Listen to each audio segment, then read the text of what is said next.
भूकंप से कई देशों की धरती हिली है। अफगानिस्तान और न्यूजीलैंड में भूकंप आया है। तुर्की में भी भूकंप के कई झटके, जिसका है एहसास। और तुर्की में 48 घंटे में भूकंप के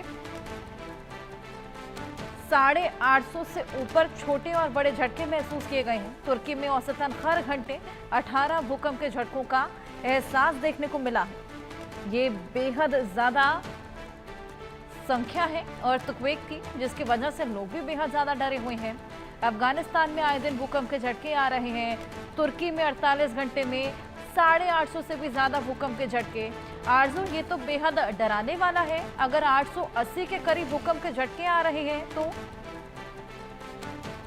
जी बिल्कुल, देखिए अगर हाल ही की बात करें तो चाहे भारत की बात हो या फिर विदेश की बात हो, कई ऐसे देश हैं जहां पर लगातार भूकंप के झटके, या ये कहें कि वो भी एरियाज जो है वो काफी ज्यादा सेस्मिक सेंसिटिव एरियाज जो है वो देखे जाते हैं। जिस तरीके से हम आप विजुअल्स में भी लोग अपने व्यूअर्स को दिखा रहे हैं किस तरीके से जो जोन्स हैं वो ब्लू कलर के हैं और जहां पर अर्थक्वेक जो है अब वो देखे गए हैं, अर्थक्वेक के झटके देखे गए हैं। और हाल ही में अगर बात करें तो अफगानिस्तान, न्यूजीलैंड, तुर्की में भूकंप के झटके जो है वो महसूस किए गए। तुर्की में पिछले 48 आवर्स में लगभग 879 छोटे और बड़े भूकंप के झटके जो है वो महसूस किए गए। ये बहुत बड़ी संख्या है और अपने आप में कहीं ना कहीं लोगों में दहशत जो है वो पैदा करती है जब इस तरीके से भले ही भूकंप का कोई असर देखने को ना मिला हो, लेकिन बार बार भूकंप के झटकों का महसूस होना अपने आप में ही डरा देता है। और जिस तरीके से कई सारी जो एक्टिविटीज है उसमें भी कहीं ना कहीं प्रभावित करता है। अगर बच्चे स्कूल में पढ़ रहे होंगे तो उनको बाहर जो है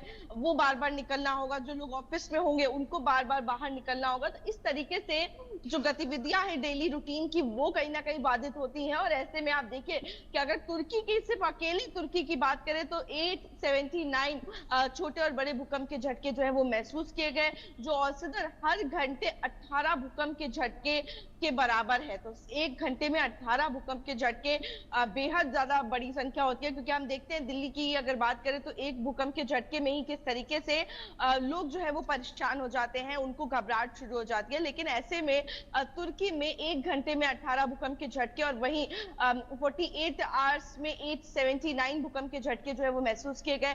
फिलहाल अफगानिस्तान की बात करें, न्यूजीलैंड की बात करें तो अफगानिस्तान में भी लगातार भूकंप के झटके जो है वो महसूस किए जा रहे हैं। हाल ही में भी लगभग 4 की तीव्रता का भूकंप जो है वो अफगानिस्तान में महसूस किया गया।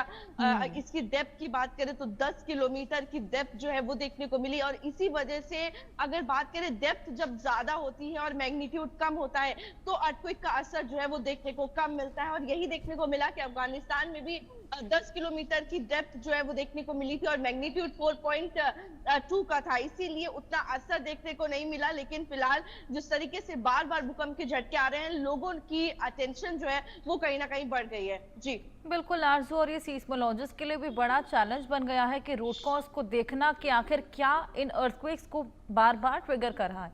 चलिए देखते हैं सीस्मोलॉजिस्ट की तरफ से क्या जवाब आता है। बहुत शुक्रिया आपका तमाम जानकारी के लिए।